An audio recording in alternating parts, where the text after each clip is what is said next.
एक व्यक्ति 32 किलोमीटर की दूरी तय करता है। 1 घंटे 20 मिनट के बाद उसने देखा कि उसके द्वारा तय की गई दूरी शेष दूरी के 5/7 के बराबर है। उसकी चाल किलोमीटर प्रति घंटा में क्या थी? तो चाल निकालनी है, तो चाल हम कितनी मान लेते हैं भाई? चाल मान लेते हैं x किलोमीटर प्रति घंटा। अब उसने जो 1 घंटे 20 मिनट में दूरी तय करी है ना, पहले उसको निकाल लेते हैं। कैसे निकालेंगे? अगर 1 घंटे 20 मिनट को हम आवर में कन्वर्ट करें तो कैसे हो जाएगा? 1+20/60 करेंगे तो कितना आ जाएगा? 1/3। तो इसको सॉल्व करेंगे तो ये हो जाएगा 4/3 आवर। ठीक है, तो उसकी चाल ये थी और समय ये है, तो चाल और समय का गुणन क्या होता है? डिस्टेंस होता है। तो उसने 1 घंटे 20 मिनट में जो दूरी तय करी वो कितनी करी है? x × 4/3। अब उसे टोटल तो करनी थी 32 किलोमीटर, लेकिन ये जो दूरी उसने तय करी है ये बराबर है किसके? शेष दूरी के 5/7 की। तो शेष दूरी कैसे निकालेंगे? 32 तो टोटल थी, 32 में से ये उसने कवर करी है, तो कितनी करी है? 4x/3। ये जो दूरी है ये किसके बराबर है? शेष दूरी के 5/7 के। इसको सॉल्व कर लेंगे तो हमारा आंसर आ जाएगा। तो इसका जो वैल्यू 4/3 क्या हो जाएगा? 3 यहाँ से एलसीएम लेंगे तो 96 माइनस के 4x अपॉन क्या हो जाएगा? 3, और ये 5/7। 3 से 3 उड़ा दो। अब यहाँ पर क्या हो जाएगा? 7 का मल्टीप्लाई, तो ये 28x इज इक्वल हो जाएगा 5 के मल्टीप्लाई 5 का 30, 3 5 9 45, 3 48 480 माइनस के 5 को 20x। इसको इस तरफ ले आएंगे तो कितना हो जाएगा? ऐड हो जाएगा, तो ये 40x इज इक्वल हो जाएगा 480। देन x इज इक्वल कितना हो जाएगा? 10 किलोमीटर प्रति आवर। बस यही तो हमारा आंसर है। कितना हो जाएगा? 10 किलोमीटर प्रति आवर, बी। नेक्स्ट, रामू एक निश्चित स्थान पर 30 घंटों में पहुंच सकता है। यदि वह अपनी चाल में उसके 1/15 हिस्से की कमी करता है तो वह उतने ही समय में 10 किलोमीटर की दूरी कम दूरी तय करता है, तो उसकी चाल ज्ञात कीजिए। देखिए, इसको मैं शॉर्टकट तरीके से कैसे करवाता हूँ आपको, इस कंसेप्ट के साथ में। जैसे कि स्पीड का फॉर्मूला होता है d/t, मतलब स्पीड और डिस्टेंस एक दूसरे के क्या होते हैं? प्रोपोर्शनल होते हैं। मतलब जिस रेशियो में स्पीड बढ़ेगी उसी रेशियो में क्या बढ़ेगी? डिस्टेंस ही बढ़ेगी। तो जैसे कि यहाँ पर उसने चाल में 1/15 हिस्से की कमी कर दी, तो इस डिस्टेंस में भी 1/15 हिस्से की कमी हो जाएगी भाई। जैसे उसने एस अपनी 1/15 कर दी तो डी भी क्या हो जाएगी? 1/15 हो जाएगी। लेकिन यहाँ पर हमें पहले टोटल डिस्टेंस भी तो निकालनी पड़ेगी ना भाई। टोटल डिस्टेंस कैसे निकालेंगे? लेट हम उसकी स्पीड मान लेते हैं x किलोमीटर प्रति आवर। तो टोटल डिस्टेंस कैसे आ जाएगी भाई? टाइम और स्पीड का मल्टीप्लाई करा डिस्टेंस आ जाएगी। तो 30 घंटे लगते हैं उसे x किलोमीटर प्रति घंटा से चलने पर। तो ये उसकी डिस्टेंस है। लेकिन उसने क्या कर दिया? अब अपनी स्पीड तो 1/15 कर दी ना, या फिर स्पीड कम कर लो या फिर आप डिस्टेंस कम कर लो। एक चीज़ आप कम कर सकते हो। तो डिस्टेंस हमारे पास उपलब्ध है, तो डिस्टेंस भी क्या हो जाएगी? 1/15 इससे कमी हो जाएगी। और ये जो डिस्टेंस है वो कितनी है? 10 किलोमीटर के बराबर दे रखी है भाई। तो 30 × x 1/15 हो जाएगी डिस्टेंस। और टोटल उसने डिस्टेंस कवर की है, कितनी करी है? 10 किलोमीटर। 15 दूनी 30, 2 पंचे 10। देन x इज इक्वल हो जाएगा कितना? 5 किलोमीटर प्रति आवर। यही आपका आंसर है। सी क्या हो जाएगा? करेक्ट हो जाएगा। 3 जॉगर्स स्थान 1 से 22 तक दौड़ते हैं। उनकी गति का जो रेशियो वो 10:3:20 के अनुपात में है।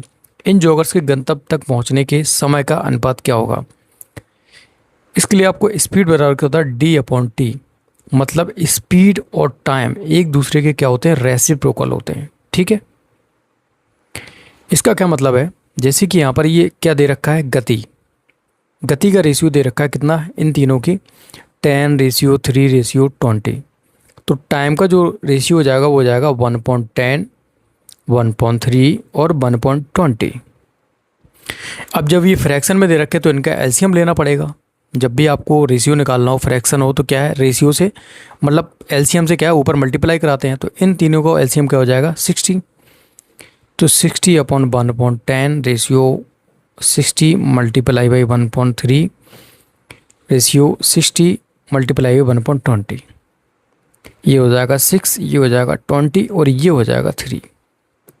क्या आ जाएगा आंसर? 6:20:3। ठीक है, यही आपका आंसर है। सी ऑप्शन क्या हो जाएगा, करेक्ट हो जाएगा। नेक्स्ट, एक बस कुछ दूरी एक निश्चित गति से तय करती है। यदि एक व्यक्ति उस दूरी के 1/3 भाग 3 गुना समय में तय करता है तो व्यक्ति की गति बस की गति से अनुपात क्या है। हम मान के चलते हैं कि बस की गति क्या है, एस है, तो d/t क्या मान लेते हैं, कुछ रेशियो नहीं दे रखा तो d/t मतलब बस जो डिस्टेंस कवर करती है d करती है, टाइम कितना है लेती है, t लेती है। अब क्या हुआ, इसको s1 ला देते, ये बस की गति है और ये क्या है, पर्सन की गति है। ठीक है, तो उसने क्या कर दिया, मतलब d हो गई आपकी 1/3 और समय लेता है वो 3 गुना बस से, तो 3t हो जाएगा। तो अब यहाँ से क्या हो जाएगा, d/9t। अब d/t तो d/t हटा दो, इसको एक यहाँ पर एक ले लो और ये हो जाएगी वैल्यू 1/9। तो हमें निकालना है पर्सन की और बस की गति, तो SP/SB 1/9 रेशियो कितना हो जाएगा 1। भाई ये पर्सन की गति है और ये क्या है, बस की। तो जब ये फ्रैक्शन में दे रखे हैं तो क्या कर रहे हैं, एलसीएम से मल्टीप्लाई करा देंगे, तो ये तो 1 ही हो जाएगा और ये क्या हो जाएगा, ऊपर पहुंच जाएगा 9। यही आपका आंसर है। ठीक है, 1/9, ऑप्शन नंबर सी। नेक्स्ट, एक कार 60 किलोमीटर प्रति घंटा की चाल से किसी दूरी को 45 मिनट में तय करती है। यदि इस दूरी को तय करने में 5 मिनट कम समय लगे तो कार की चाल क्या होगी। स्पीड बराबर क्या होता है, d/t। आपको मैथ रटवाना नहीं है, मैं आपको मैथ सिखाना चाहता हूँ। देखिए इसका मतलब क्या हुआ, अगर यहाँ पर समय कम होगा तो भाई स्पीड बढ़ रही होगी। जब स्पीड बढ़ रही होगी तो हमें पता है कि उसने 5 मिनट कम समय लिया, तो मतलब स्पीड 60 से ज़्यादा होगी। दैट मीन्स सी और बी को तो हम हटा ही देंगे। अब आंसर इन दोनों में से कोई होगा। अब बताओ 60 किलोमीटर की चाल से उसने कितनी डिस्टेंस कवर की होगी भाई, d बराबर 60 × 45/60। 60 से 60 उड़ा दो तो क्या हो जाएगा, 45 किलोमीटर उसने डिस्टेंस कवर की होगी। कितनी, 60 की स्पीड से। लेकिन अब वो 5 मिनट कम समय लेता है, मतलब 45 किलोमीटर की दूरी को तय करने में 5 मिनट कम समय लेता है। मतलब उसने लिया था कितना, 45 मिनट, तो अब कितना लेगा, 40 मिनट लेगा। तब क्या हो जाएगा, चाल हमें निकालनी है, तो चाल बराबर क्या हो जाएगा, दूरी हमारे पास उपलब्ध है, दूरी कितनी है 45 किलोमीटर, उस समय उसने 5 मिनट कम लिया इस दूरी को तय करने में, मतलब पहले वो ले रहा था 45, तो अब कितना लेगा 40 मिनट लिया ना, तो ये 60 कर देंगे तो ये 60 ऊपर पहुंच जाएगा भाई, क्योंकि यहाँ भी ये घंटे में इसको, क्योंकि ये मिनट में दिया है तो हमें इसको घंटे में कन्वर्ट करना पड़ेगा। तो 45 × 60 / 40, 20 × 60 बिदुनी 40, ये हो जाएगा 45, ये कितना हो जाएगा 135/2।